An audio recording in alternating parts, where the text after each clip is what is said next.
وحسن عبادتك اللهم أخرجنا من ظلمات الوهم والجهل إلى المعرفة والعلم آمين رب العالمين. Baik para mu'takifin, mu'takifat yang i'tikaf ya, boleh disebut mu'takif. Selamat datang semua. Insyaallah setiap ba'da asar selama 10 hari ke depan kami akan membuka kitab Rasyahat Ainul Hayat yang ditulis oleh Syekh Al-Harawi ya, Syekh Hussein Ali bin Hussein Al-Harawi, berkaitan dengan silsilah ahli dzikir ya, silsilah ahli dzikir.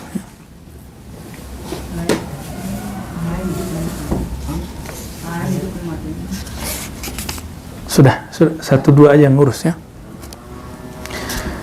Silsilah al-zikir, wabil khusus untuk iktikaf kita menggunakan thariqah, mengikuti manhaj thariqah Naqsyabandiyah. Nanti ada suluk Syazili, ada suluk Ahmadi, Idrisi, macam-macam jenis suluk, ada khalwati, ada ya, nanti yang sanggup kita ikuti ya saja dulu. Khusus bulan Ramadan kita mengikuti, karena saya dulu dapatnya seperti itu, suluk Naqsyabandiyah ya. Naqsyabandiyah bukan nama imam. Naqsyabandiyah itu dari dua kata, Naqsyband ya. Itu bukan bahasa Arab tapi bahasa Persia yang diarabkan. Naqsh berarti ukiran, band cahaya nama Allah, ukiran cahaya nama Allah. Kenapa? Karena dulu ada seorang imam namanya Muhammad Bahauddin Al-Bukhari, bukan Imam Bukhari pengarang hadis, tapi orang Bukhara yang ahli zikir.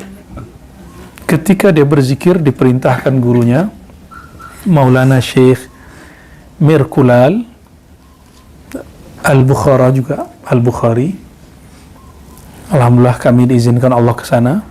Semoga kalau tidak pandemi kita ada program di luar suluk, yaitu ziarah minimal 2 kali setahun, 1 lokal sini, 2 ke Uzbek. Yang belum kesampaian saya ke India dan Irak ya, tempat kalau yang sulit itu Persia, Iran. Nah minimal kita 2 itulah, India dan Uzbek. Tapi saya menyarankan Uzbek lebih awal karena tempatnya mendukung. Tempat ziarahnya sangat nyaman sekali.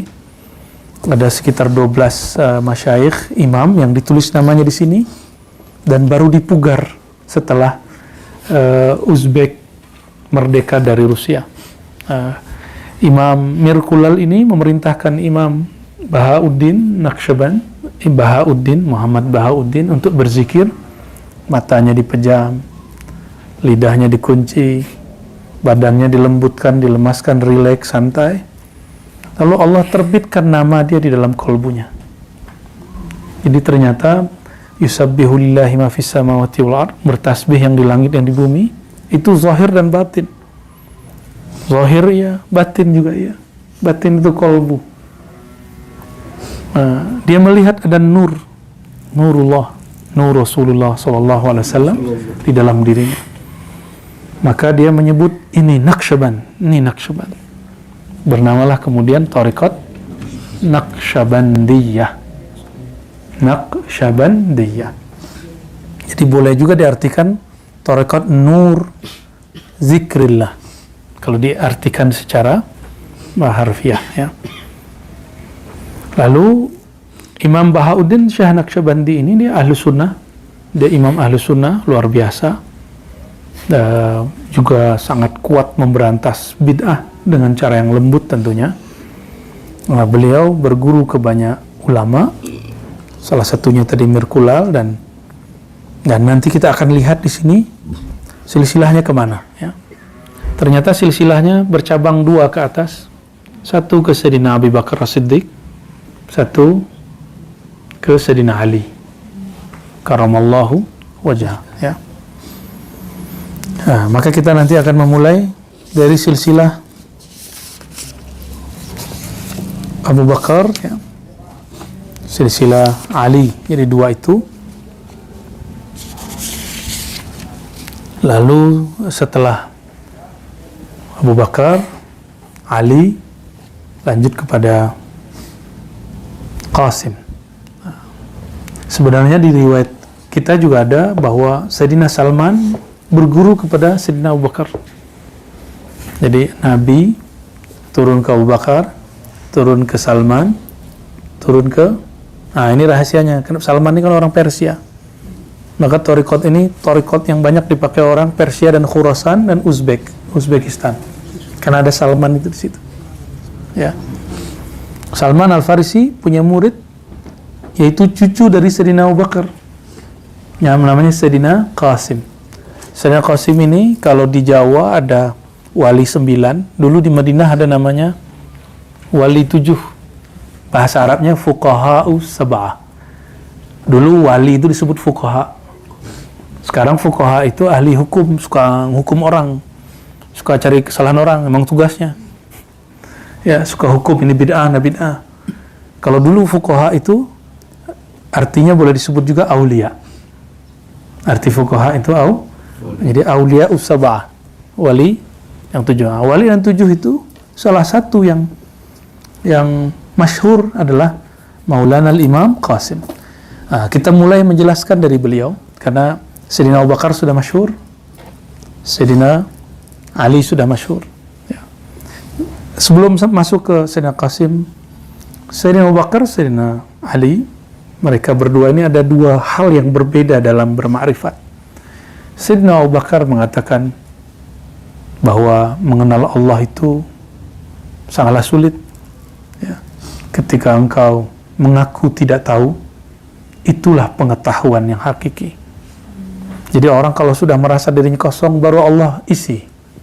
Itu tariqahnya Sayyidina Abu Bakar. Ya. Qauluka la adri, ya. Ya, apa kata beliau ketika orang mengatakan la adri, itulah dia mendapat ma'rifat. Ya. Lain dengan Sayyidina Ali. Sayyidina Ali mengatakan engkau berma'rifat itu, mengenal Allah itu, ma'rifat berarti mengenal. Ketika Allah yang mengenalkan dirinya kepadamu. Araftu Rabbi birabbi, aku mengenal Rabbku, Tuhanku, karena dia mengenalkan dirinya kepadaku. Ya, semakna nggak dengan Sayyidina Abu Bakar? Sebenarnya sama. Namun Sayyidina Abu Bakar membuka awal, engkau kosongkan dulu dirimu.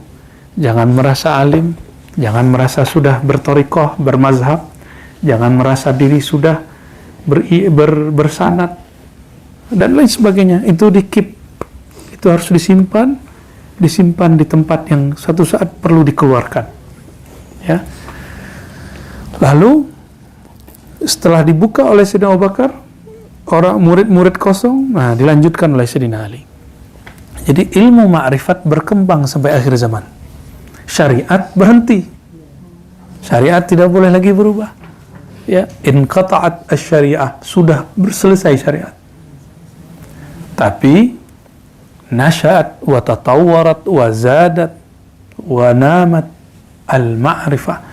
Sedangkan ma'rifat, knowledge, pengetahuan tentang Allah itu bertambah.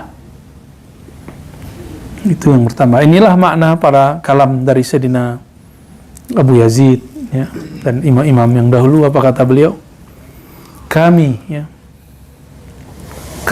berenang di lautan ma'rifat yang mana para nabi selain Nabi Muhammad dulu berhenti di pantainya. Bayangkan samudra laut itu adalah ma'rifat, samudra ma'rifat. Para nabi sebelum Nabi Muhammad dulu berhenti di situ.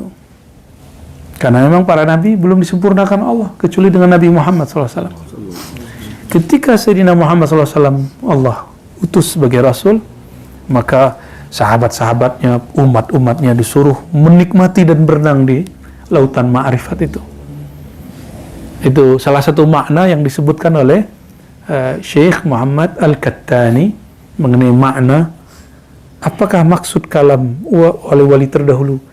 Kami berenang di lautan ma'rifat yang dulu para nabi berhenti. Kenapa? Ini lautan Nabi Muhammad sallallahu alaihi wasallam. Yang boleh masuk itu cuma umatnya. Yang boleh berenang di situ cuma umatnya.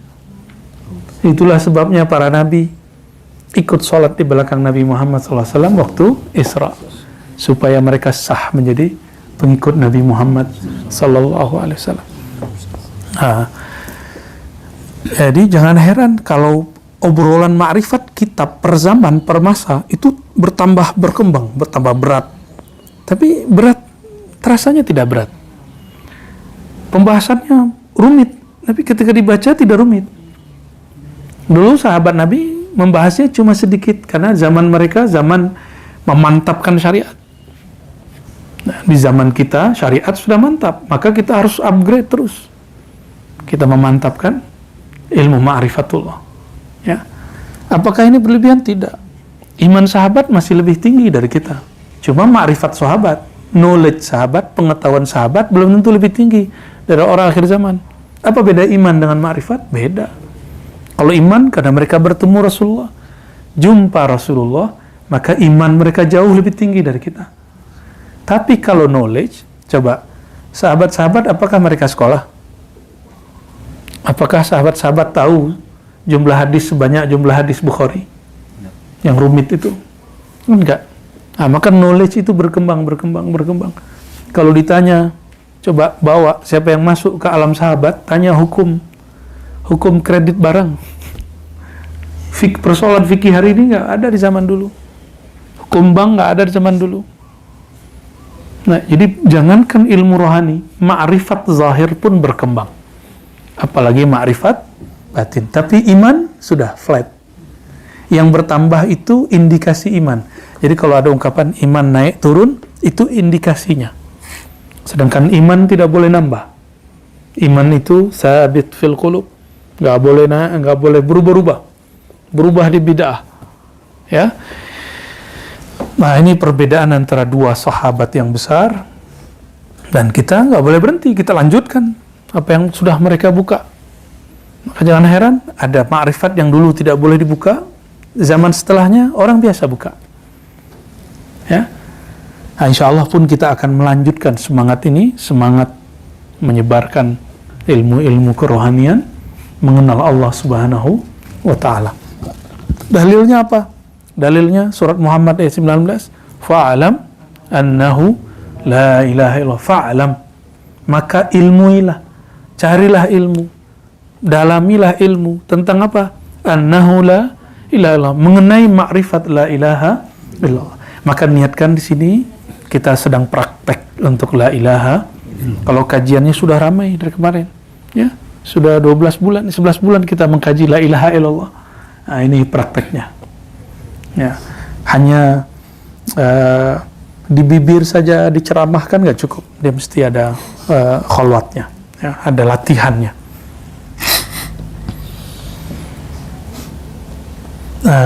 Imam Qasim ini, Qasim bin Muhammad bin Abi Bakar, ayahnya Muhammad bin Abi Bakar, itu menikah dengan perempuan bukan Arab, non Arab, ya, mulukul aja, boleh disebut princess lah, putri istana dari kerajaan tertentu di Persia, menikah dengan beliau. Lahirlah anaknya namanya Abdur Rahman yang menjadi wali fuqaha us-sab'ah di zamannya, ya. Nah, lalu beliau ini menjadi ulama yang sholatnya jangan tanggung-tanggung, ya. Saya biasanya kalau di luar Ramadan sholatnya saya nggak terlalu lama, tapi kalau khusus lagi khalwat, lagi itikaf, sujudnya kita panjangkan, rukunya kita panjangkan. Jadi jangan sakit pala nanti kalau sujudnya lama, ya. Insyaallah. Imam Muhammad ini, beliau disebut dengan siqatun rafi'un alimun faqihun ima'un wari'un kathirul hadis. Jadi banyak meriwayatkan hadis. Ketika Yahya bin Sa'ad ya. Beliau datang, Yahya bin Sa'ad datang ke Madinah. Apa kata dia? Adrakna bil Madinah ahadan nufaddiluhu alaih. Kami bertemu di kota Madinah seseorang yang kami sangat mengutamakan dia. Dan perhatikan bahwa ahli zikir rohani itu dari dulu syariatnya bagus. Kata beliau, ma ra'aitu ahadan a'lamu bis sunnah minhu. Tidak ada yang lebih mengerti sunnah melebihi Qasim. Itu sebabnya kata Syekh Ramadan Al-Buti, ayah dari Syekh Muhammad Said Ramadan, orang-orang yang bersanad kepada Sayyidina Qasim ini yang kemudian menjadi thariqah Naqsyabandiyah itu biasanya lebih dekat ke sunnah dan lebih jauh dari bid'ah. Ya. Namun ini bukan berarti thariqat yang lain, enggak. Ya, Syazili juga kuat, Qadiri juga kuat, Ba'lawi juga kuat, Syatari juga kuat dan lain-lain. Thariqat Ahmadi, Tijani dan lain-lainnya.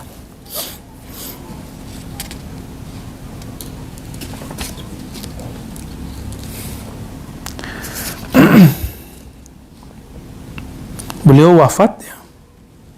Mata Al-Qasim bin Muhammad baina Makkah wal Madinah hajan atau mu'tamiran. Beliau ini wafat karena punya amalan haji hampir setiap tahun. Wajar jaraknya dekat Mekah ke Madinah, Madinah Mekah. Nah, beliau wafat di antara itu dan kita nggak tahu tempatnya sekarang. Makanya kalau teman-teman nanti melakukan perjalanan dari Madinah ke Mekah, jangan lupa mengirimkan Fatihah untuk Sayyidina Qasim di tengah perjalanan. Ila ruhi Sayyidina Qasim bin Muhammad bin Abi Bakar Al-Fatihah. Ya, karena beliau dikuburkan, makbarahnya kita sekarang tidak tahu. Ya.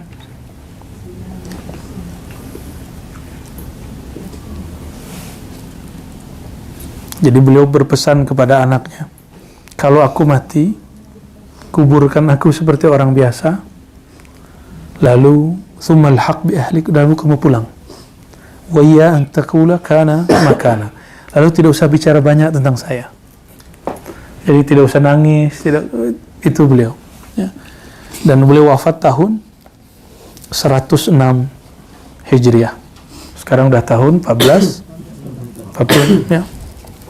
Nah, beliau mempunyai pelanjut banyak sekali dan juga sir kolbunya dilanjutkan oleh zuriat Sayyidina Ali. Tadi Sayyidina Abu Bakar, sekarang zuriat Sayyidina Ali namanya Sayyidina Ja'far, gelarnya Ja'far Shadiq ya. Sayyidina Ja'far Shadiq itu anak dari Sayyidina Muhammad Al-Baqir. Sayyidina Muhammad Al-Baqir anak dari Sayyidina Ali Zainal Abidin. Sayyidina Ali Zainal Abidin anak dari Sayyidina Al-Husain. Perhatikan, kita cinta semua zuriat Rasulullah dan kita tidak menjadi Syiah dengan itu. Justru itulah Ahlus Sunnah ya. Ciri-ciri orang-orang yang sudah menyimpang dari ajaran Ahlus Sunnah, dia menghina zuriat Nabi ya. Dan Sayyidina Ja'far ini ibunya ternyata zuriat Sayyidina Abu Bakar. Maka tidak mungkin ada imam-imam 12 di zuriat Rasulullah itu yang menghujat Sayyidina Abu Bakar, karena sama dengan menghujat kakeknya. Jadi ketika ada orang menghujat Sayyidina Abu Bakar di depan Sayyidina Ja'far, apa kata dia? Kau sedang menghujat kakekku ya. Nah, beliau ini lahir tahun, nah ini Ramadan ke berapa ini ya? Samin Ramadan, hari ke-8 atau malam ke-9 Ramadan, tahun 83 Hijriah. Nah, imam ini karena hidup di zaman Bani Umayyah. Bani Umayyah ini benci dengan zuriat Nabi, kecuali sebagian. Maka dia dan zuriatnya menahan diri untuk tidak berbicara politik. Dan itu sampai hari ini. Itu sejarahnya kenapa zuriat Nabi tidak akan bicara tentang politik. sebanyak Sayyidina Ali. Sampai nanti zuriat beliau Al-Imam Al-Mahdi muncul. Itu sebabnya kalau ada zuriat Nabi hari ini bicara politik, itu akan jadi masalah. Beliaunya nanti menghadapi ujian yang berat. Tidak hanya di Indonesia, di negeri manapun. Kecuali jalur Sayyidina Al-Hasan. Jalur Sayyidina Al-Hasan, Brunei, itu kan Sayyidina Al-Hasan. Ya, Sultan Hasanul Bolkiah yang mentakrir salah satunya Syekh Maimun Zubair, Bahmun, kemudian Yordan, dan terakhir Maroko, Maghrib. Itu zuriat Sayyidina Al-Hasan. Sedangkan zuriat Sayyidina Al-Husain ini agak berat. Ini ujian beliau. Sayyidina Al-Husain pertama bicara politik langsung dipenggal dan dipisah kepala dengan badannya. Nah, maka saya kalau ada habaib berpolitik, oke, silakan. Tapi saya hanya berani mendoakan beliau. Khawatir nanti ada ujian berat bagi beliau-beliau itu. Sedangkan kita cinta kepada beliau-beliau itu. Ya. Dan yang kedua yang paling penting, Imam 12 yang diyakini Syiah, Itsna Asyariyah, bagi mereka itu imam mereka. Tapi bagi kita Ahlussunnah, mereka itu imam kita. Bagi kita, mereka tidak mungkin menghujat Sayyidina Abu Bakar, Sayyidina Umar, Sayyidina Utsman, Sayyidina Ali. Tidak mungkin menghujat sahabat. Sedangkan Syiah ini kan khasnya, yang Rafidhah itu hujat sahabat. Karena menuduh sahabat Nabi merampas pemerintahan dari Sayyidina Ali. Nah, imam 12, jadi zuriat sampai ke 12. Bagi kita itu imam kita. Walaupun menurut mereka itu imam mereka. Dari mana saya tahu? Ternyata penulis kitab Berzanji itu nulis, ada kitab apa judulnya itu, tentang Nazam Ahlul Badr, ya, Nazam Ahlul Badr, kemudian Nazam Ahli Uhud, dan ada khatam doanya, dan dia menyebutkan nama Imam 12 setelah hanya orang-orang belakangan yang menuduh, ya. Jadi kita bersanad kepada Sayyidina Ja'far. Sehingga Ja'far ini punya murid banyak. Imam Malik, guru Syafi'i, Imam Abu Hanifah, Hanafi, mazhab Hanafi, pernah dengar ya? Mazhab Hanafi yang sering dipakai oleh ulama India kebanyakan, dan ulama Turki. Mereka mengikuti Pakistan termasuk, bahkan juga Uzbek. Mereka Hanafiyah. Nah, Imam Abu Hanifah, nama kecilnya Nu'man bin Thabit, apa kata beliau? Laula Ja'far, kalau bukan karena Imam Ja'far ini, lahalaka ibn Nu'man bin Thabit. Tentu Nu'man bin Thabit akan menjadi orang yang binasa karena sombong dengan ilmunya. Maka ketika Sayyidina Abu Hanifah dihujat oleh salah satu ahli hadis namanya Hammad bin Zaid, dia tidak balas. Tahu nggak hujatannya apa? Abu Hanifah dihujat sebagai najisnya bumi, kencingnya bumi, taiknya bumi, kotoran bumi. Apakah boleh balas? Tidak, boleh tidak balas. Wah, ini hebatnya orang kalau ketemu wali Allah, berguru kepada kekasih Allah, dia dihujat, dia tidak balas. Oh, harga diri, oh, itulah harga diri dia. Kalau bagi kita kan, saya punya harga diri, saya harus balas. Nah, begitu. Bagi orang-orang besar, jika ada cuma sedikit yang mengganggu, cubitan kecil, kita jalan terus. Justru dia, apabila terganggu dengan hujatan itu, dia kecil. Hanya orang kecil yang terganggu oleh cuitan orang begitu, orang pembenci, ya. Berkata Imam Umar bin Abil Mikdam, apa kata dia? Kuntu idza nazartu ila Ja'far ibni Muhammad alimtu annahu min sulalatin nabiyyin. Setelah aku mandang Ja'far, aku baru tahu begini zuriat Nabi yang sebenarnya. Jadi jika hari ini ada zuriat Nabi yang mungkin bikin gaduh, ya, kita jangan mempertanyakan nasabnya. Cukup kita katakan, saya tidak suka dengan perbuatan dia, tapi saya tetap cinta dengan darahnya. Gitu ya. Jadi nggak usah kemudian pukul rata. Kita buang semua, tidak boleh. Imam Malik berkata kepada Ja'far bin Muhammad, Imam Malik berkata kepada muridnya bahwa Ja'far bin Muhammad, Ja'far Shadiq ini pernah berkalam kepada sahibnya Imam Malik, namanya Sufyan Ats-Tsauri. Sering dengar Imam Sufyan Ats-Tsauri? Ya. Imam Sufyan Ats-Tsauri ini ahli hadis. Dia wirid baca Quran 20 tahun baru merasakan setelah bertemu Ja'far Shadiq. 20 tahun membaca Quran, ketemu Ja'far Shadiq baru dia menikmati baca Quran. Ya. Kata beliau kepada Imam Sufyan, "Hina qala la akum hatta tuhaddithani wa ana uhaddithuka." Wahai Tuan Syekh Ja'far, Tuan Imam Ja'far, saya tidak berangkat, tidak mau angkat kaki dari tempatmu sampai engkau mengajarkanku beberapa hal. Ya. Lalu Imam Ja'far jawab, baik. Ya Sufyan, nah ini pesan, ini kajian inti kita pada sore ini. Pesan beliau, ya Sufyan, idza an'ama Allahu 'alaika bi ni'matin fa ahbabta baqa'aha wa dawamaha fa aktsir min al-hamdi wa syukri 'alaiha. Jika engkau dapat nikmat baik zahir atau batin. Zahir itu fasilitas duniawi, rezeki yang lancar, keluarga yang baik, anak-anak yang lucu, istri yang soleha, pasangan yang soleh, rumah, kendaraan, kerjaan, semua itu nikmat yang zahir. Nikmat yang batin, nikmat lezatnya zikir, lezatnya sholat tasbih. Tadi sudah coba ya, lezatnya duduk, walaupun sakit di kaki. Orang mau cari nikmat dunia pun harus berpayah-payah dulu. Kenapa mau cari nikmat akhirat tidak mau payah-payah dulu? Jadi jika kaki, punggung, kepala sakit, nikmati. Ya, nanti Allah akan ganti dengan nikmat batin. Amin. Ya. Amin. Nah, apa kata beliau? Jika engkau hendak Allah bakokkan, Allah kekalkan nikmatmu baik yang zahir ataupun yang batin. Berkawan ini nikmat. Ini jangan lagi disebut kawan. Ini kita bersau.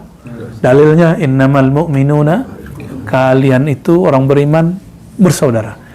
Jadi kalau mereka kurang, kita bantu.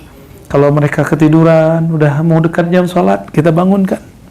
Ya, jadi jangan dibiarkan. Dia kalau bangun batuk-batuk, saya lebih senang dia tidur. Nah, jangan begitu. Ya.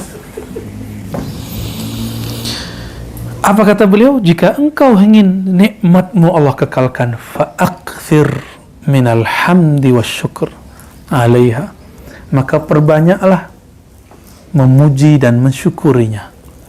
Nah, cara mensyukuri itu ada dua. Pertama, mensyukuri nikmat. Tapi yang paling tinggi, mensyukuri pemberi nikmat. Mensyukuri pemberi nikmat, meyakini bahwa semua yang diberi turun dari Dia. Kalau kita sudah kenal kepada Allah, diberi sedikit rasanya besar. Tapi kalau belum kenal kepada Allah, diberi banyak rasanya sedikit.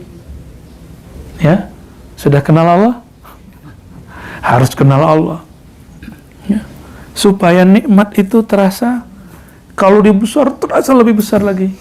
Dan ciri-ciri orang yang bersyukur tadi, meyakini sang pemberi itu Allah. Yang kedua, suka berbagi, membantu orang-orang fuqara, masakin, para mujahidin, guru-guru ulama, ya, itu bantu mereka, berbagi. Ya, karena kita punya usaha, belum tentu usaha kita halal semua. Maka Nabi berkhutbah di tengah pasar, kata beliau, ya ma'syarat tujar, wahai para pedagang, pebisnis, pengusaha, kalian itu punya amal, itu banyak campur-campur dengan sumpah palsu, dengan ini, tips, semuanya, pelicin, segala macam. Maka bersihkanlah dengan apa? Tasaddaqu, banyak-banyak berbagi. Ya. Nah itu nanti Allah akan tambah bakokkan. Jadi yang kita sisakan itu Allah tambah lagi, tambah lagi, tambah lagi. Gitu, ya. Sama sebagai guru, para muallim, dia nggak boleh pelit ilmu, tidak boleh bakhil ilmu. Dia mesti bagikan ilmu. Semakin seorang guru bagi ilmunya, maka Allah tambah ilmu laduninya. Nah, gitu. Ini di antara yang hadir nih tuan-tuan nih pasti ada juga yang punya ilmu tentang apa. Bagi ke temannya. Nggak akan jadi pesaing. Nanti Allah akan gandakan keberkahan dalam dirinya. Ada yang paling mahal di dunia ini, yaitu as-sa'adah, happiness, kebahagiaan. Dan orang yang suka berbagi ilmu, berbagi harta, berbagi waktu, berbagi pengalaman, Allah berikan dia kebahagiaan yang berlipat-lipat yang nggak ada pada orang yang menumpuk-numpuk ilmu dan menumpuk harta. Itu. Jadi kenapa saya suka berbagi? Karena saya ingin bahagia. Ya. Orang biasanya kalau sudah bulan Ramadan ini ilmu-ilmu yang rohani nggak dibagi. Kita justru ini saatnya kita bagi, ya, supaya yang rohani yang di sana tambah lagi. Dan ciri-ciri ilmu itu mati, thariqat mati, zawiyah mati, surau mati, thariqatnya tidak berkembang lagi. Ketika si mursyidnya, gurunya, khalifahnya, muqaddamnya mulai menutup ilmu. Siap-siap, nunggu cuma sekian bulan, sekian tahun, habis. Dan saya melihat sudah banyak. Ya, mungkin saudara-saudara melihat juga sudah banyak. Ya. Lalu yang kedua, apa kata beliau? Nah, sebelum kedua, beliau membacakan ayat la in syakartum la azidannakum. Ayat ini sering dipakai orang kalau mau nambah duit, syukur. Wah, dia bersyukur bukan karena Allah, bersyukur karena ingin tambah duit. Ini enggak benar. Bersyukur itu bukan karena ingin tambah pemberiannya, tapi bertambah perhatian yang maha memberi. Itulah tujuan bersyukur. La in syakartum la azidannakum. Kalimatnya di situ coba perhatikan. Allah nggak bilang la yazidanna atau la yuzad, la zada malukum. Tapi kalimatnya apa? La zada ya. Kalimatnya apa? La sungguh aku. Ini orang nggak perhatikan itu. Allah kalau bicara aku berarti ini pentingnya di atas semua yang penting. La in syakartum, jika kamu bersyukur kepada aku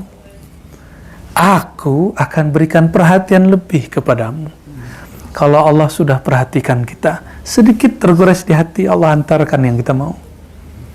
Dia bukan lagi memberikan sesuatu sesuai nafsu kita lagi, tapi sesuai kehendak dia. Nah, ini yang sir ini yang mau diambil oleh Imam Sufyan kepada Imam Ja'far Shadiq. Nah, jadi kalau bersyukur yang diperhatikan tambah harta atau tambah perhatian Allah? Perhatian Allah. Ini baru ahli marifat, baru orang berthariqah. Ya. Wa idza istaba'ta ar-rizqa fa'akthir min al-istighfar. Nah, sekarang sebaliknya. Kenapa urusan kita ada masalah terus? Usaha kita terhambat terus. Rezeki kita ya Allah sempitkan. Berarti kita kurang dapat perhatian Allah. Ada masalah berarti. Bukan syukur dulu, minta maaf dulu kepada Allah. Gimana minta maaf kepada Allah? Nah, apa kata beliau? Fa'akthir minal istighfar. Termasuk nikmat rohani. Jadi ada suatu masa di beberapa tahun yang lalu, itu suruh suluk merasakan, semua mursyid itu merasakan, kenapa zikir pada tahun ini terasa seret, terasa kurang nikmat. Kenapa? Oh, ternyata ada satu adab yang kurang. Maka semua mursyid istighfar, mandi tobat, istighfar kubra, istighfar al-kabir kalau boleh disebut, taubat kubra ya. Di mana dibacakan ayat ini, fa'aksiru istighfar fa inna Allah ta'ala qala fi kitabi istaghfiru rabbakum innahu kana ghaffara. Nah, mohon ampun kepada Allah. Apa makna mohon ampun? Istaghfiru dari kata ghafara, ada masalah lalu Allah ditutup oleh Allah, itu namanya ghafara, sampai tidak ada lagi terlihat.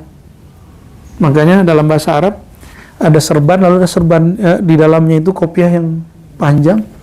Dulu itu kopiah Nabi ketika mau perang. Jadi itu baja namanya mighfar. penutup kepala.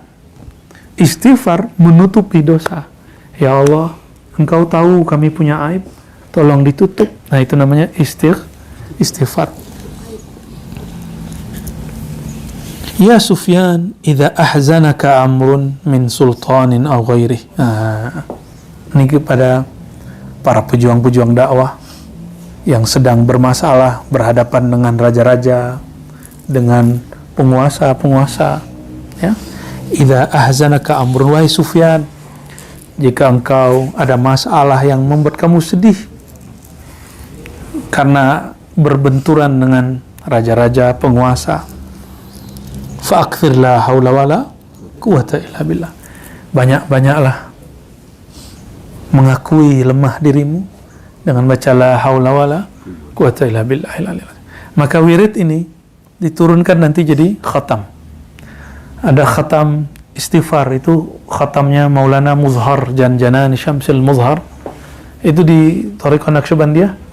Ada khatam istighfar 1000, tapi yang masyhur khatam khojakan, khatam kulhu, ya. Ada khatam istighfar ya, nanti di hari tertentu kita niatkan untuk dunia akhirat kita istighfarkan 1000 nanti, ya, insyaallah. Sekali duduk insya kuat, ya. Mungkin di setelah hari ketiga, setelah kesemutan dan kaki gajahnya mulai berkurang.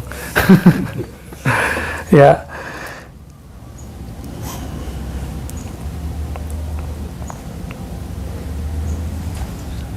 Lalu beliau, ya, ada kalam-kalam berikut yang kita skip, tapi saya tutup dengan kalimat yang menarik di sini. Kata beliau, kata Imam Ja'far, auhallahu ta'ala ila dunya. Allah pernah mewahyukan kepada dunia.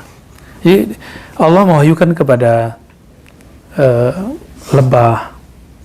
Makanya madu itu menjadi obat, karena ada sir Allah pada lebah. Allah juga punya sir kepada dunia. Walaupun dunia ini kata orang hina, tapi toh kita suka. Ya, siapa yang tidak suka? Tapi jangan cinta. Suka itu untuk fasilitas duniawi. Tapi kalau cinta ini rohani kita. Nah, itu makanya hubbud dunia dilarang. Kalau senang makai dunia boleh. Suka namanya. Kata beliau, Allah berfirman kepada dunia. Ini sirnya. Ini surat kerjanya dunia. Jadi dunia itu punya SK. Ya, ada misi dunia. Apa misi dia? Akhdimi man khadamani wa ataibi man khadamak. Berkhidmatlah wahai dunia kepada orang yang dia berkhidmat kepada aku. Silakan cari dunia, tapi kalbunya sama Allah, ya. Kalbunya sama Allah. Kata beliau, wahai dunia, khidmatlah kamu kepada orang yang khidmat kepada aku. Wa ataibi man khadamak.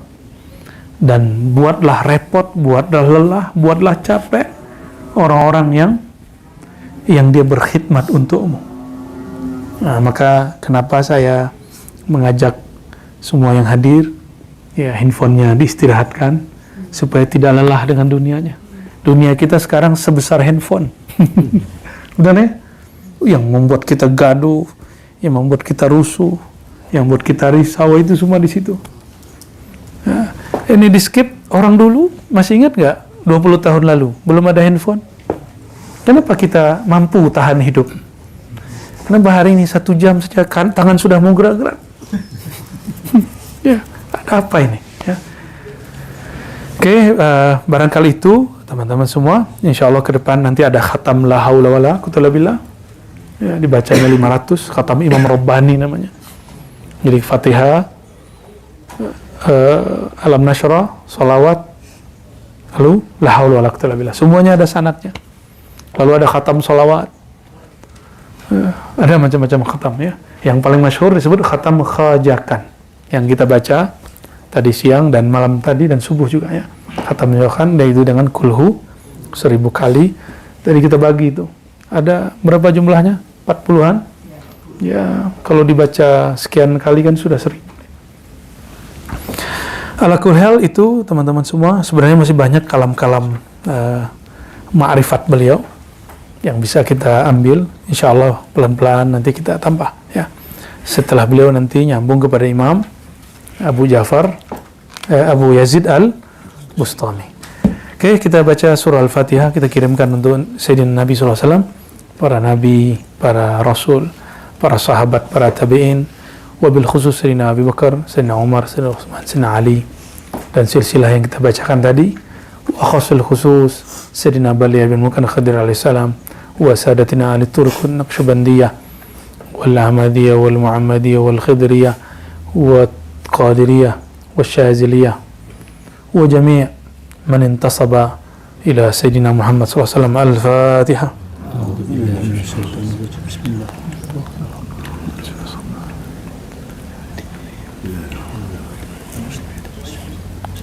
إلهنا ربنا أنت مقصودنا ورضاك مطلوبنا أعنا على ذكرك وشكرك وحسن عبادتك وصلى الله على سيدنا محمد والحمد لله رب العالمين. السلام عليكم ورحمة الله وبركاته.